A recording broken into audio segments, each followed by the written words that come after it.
दोस्तों, स्वागत है आपका। आज का वीडियो बहुत ही इंफॉर्मेटिव और बहुत ही इम्पॉर्टेंट है, क्योंकि इसका relation sexual harassment of working women के साथ है। आजकल सरकारी दफ्तरों में या फिर प्राइवेट ऑर्गेनाइजेशंस में भी बहुत सारी महिलाएं काम करती हैं और कई बार देखा जाता है कि महिलाओं के साथ उनके सहकर्मी या कोई अन्य वर्किंग प्लेस के ऊपर दुर्व्यवहार भी करता है।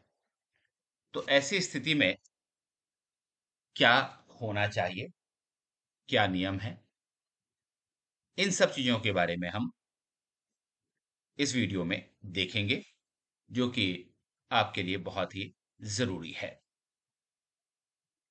तो चलिए, सबसे पहले sexual harassment of working women का जो सीसीएस कंडक्ट रूल है उसको देख लेते हैं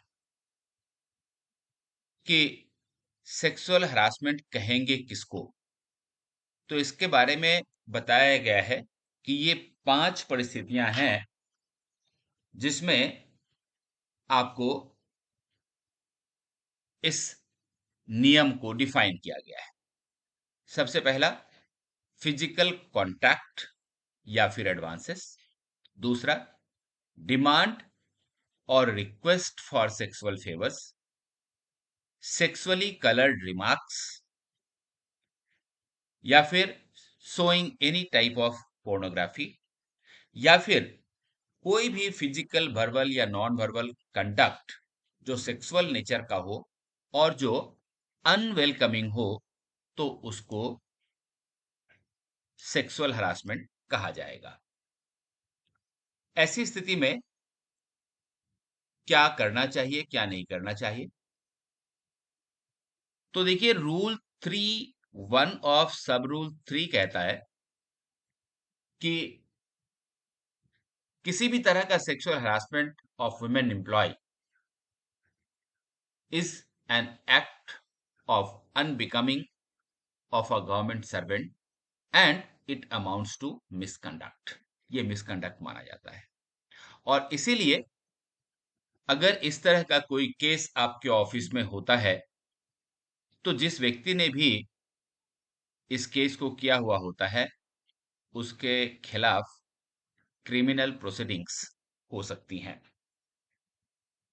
इसके लिए एक कंप्लेंट मैकेनिज्म बनाया गया है और ये कंप्लेंट मैकेनिज्म क्या है, इसको देख लेते हैं।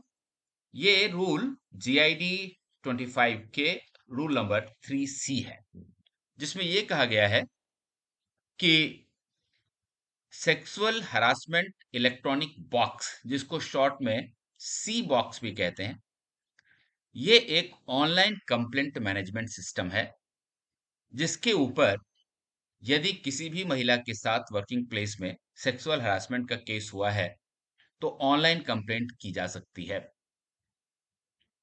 और सी बॉक्स का जो कंप्लेंट है, ये जो संबंधित मिनिस्ट्री होती है या फिर डिपार्टमेंट होता है, पीएसयू होता है, तो इनके इंटरनल कंप्लेंट कमेटी को भेजी जाती है और इस ऑनलाइन कंप्लेंट सिस्टम से कंप्लेंट के ऊपर जो प्रोग्रेस हुआ है वो भी मॉनिटर किया जा सकता है।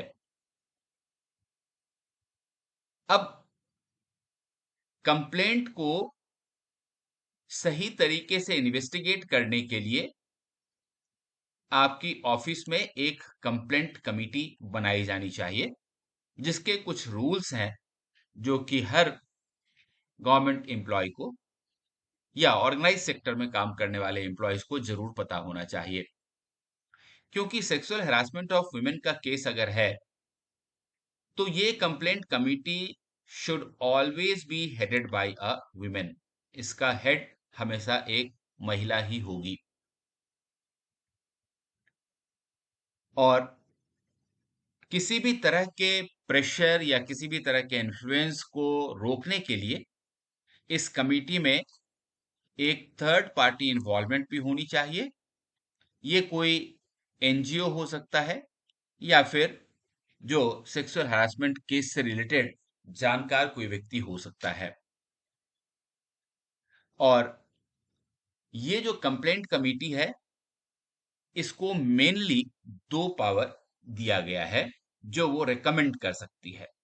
पहला रिकमेंडेशन तो ये है कि जिस महिला के साथ जो एग्रीव्ड विमेन है, जिसके साथ मिसकंडक्ट हुआ है, या तो उसको उस ऑफिस से ट्रांसफर कर दिया जाए, या फिर जो चार्ज्ड ऑफिसर है जिसके खिलाफ ये कंप्लेंट है, उसको उस ऑफिस से कहीं दूसरी जगह ट्रांसफर कर दिया जा सकता है। और दूसरा जो इंपॉर्टेंट पॉइंट है वो ये है, to grant leave to grant leave to the aggrieved women up to a period of 3 months, and this leave will not be deducted from her leave account. Aggrieved महिला को जिसके साथ मिसकंडक्ट हुआ है, उनको 3 महीने की छुट्टी मैक्सिमम दी जा सकती है ऑफिस से। और ये जो लीव है, ये उनके अपने लीव अकाउंट से माइनस नहीं हो सकता है। ये एक बहुत ही इंपॉर्टेंट बात कही गई है इस केस में। और एक बात जो सेक्शन 9(1) ऑफ दिस एक्ट में लिखा गया है वो ये है कि एग्रीव्ड वुमेन या फिर कंप्लेनेंट जो भी होगा, उनको जिस दिन से घटना हुई है उसके विद इन 3 मंथ्स इस केस को इन राइटिंग रिपोर्ट करना चाहिए। या फिर यदि सीरीज ऑफ इंसिडेंट इन्वॉल्व है, लगातार कई दिनों से या महीनों से चल रहा है, तो फिर जो लास्ट इंसिडेंट हुआ था उसके 3 महीने के अंदर ये केस जरूर रिपोर्ट होना चाहिए। और एक बार जब इस तरह का केस कंप्लेंट कमेटी के सामने आता है, तो फिर फॉर्मल चार्जशीट की जरूरत हो तो वो भी इशू की जा सकती है।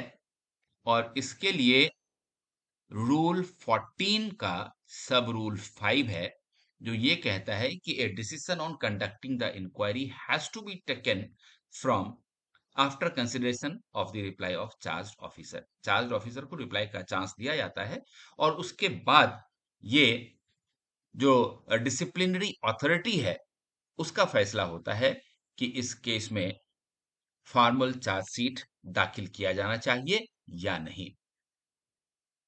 अगर जो चार्ज ऑफिसर होता है वो एडमिट कर लेता है उसके खिलाफ जो चार्जेस हैं, फिर तो फॉर्मल इंक्वायरी की कोई जरूरत ही नहीं होती है।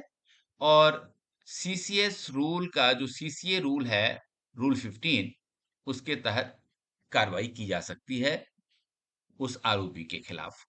लेकिन अगर चार्ज ऑफिसर जिसके खिलाफ चार्जेस हैं वो चार्ज से मना कर देता है और कहता है कि नहीं, मेरे खिलाफ जो चार्ज लगाए गए हैं वो गलत हैं, तो उस कंडीशन में फॉर्मल इंक्वायरी कंडक्ट किया जाना जरूरी हो जाता है। और जो चार्ज ऑफिसर होता है उसको भी एक डिफेंस असिस्टेंट रखने की छूट दी जाती है, ये उसका अधिकार होता है। वो कोई वकील हो सकता है जो उसके फेवर में अपनी बात रख सकता है। और ये जो इंक्वायरी अथॉरिटी होती है, इसका जो भी प्रोसीडिंग्स होता है वो एक डेली ऑर्डर सीट में रिकॉर्ड की जाती है। और फाइनली ये जो इंक्वायरी रिपोर्ट होता है, ये कंप्लेंट कमेटी के द्वारा अपने रिकमेंडेशंस के साथ डिसिप्लिनरी अथॉरिटी को सबमिट कर दिया जाता है, और फिर उसके हिसाब से फैसला किया जाता है कि आगे इसके ऊपर क्या कार्रवाई की जाएगी। तो दोस्तों, आज हमने डिस्कस किया sexual harassment of working women के केस में क्या-क्या सीसीएस कंडक्ट रूल्स अप्लाई होते हैं। इस तरह के और भी वीडियोस देखने के लिए आप हमारा चैनल सब्सक्राइब कर सकते हैं और आपको अगर इस तरह के इंफॉर्मेटिव वीडियोस पसंद आते हैं तो आप इस चैनल को सब्सक्राइब करने के साथ-साथ वीडियो को लाइक भी कर सकते हैं। Thank you.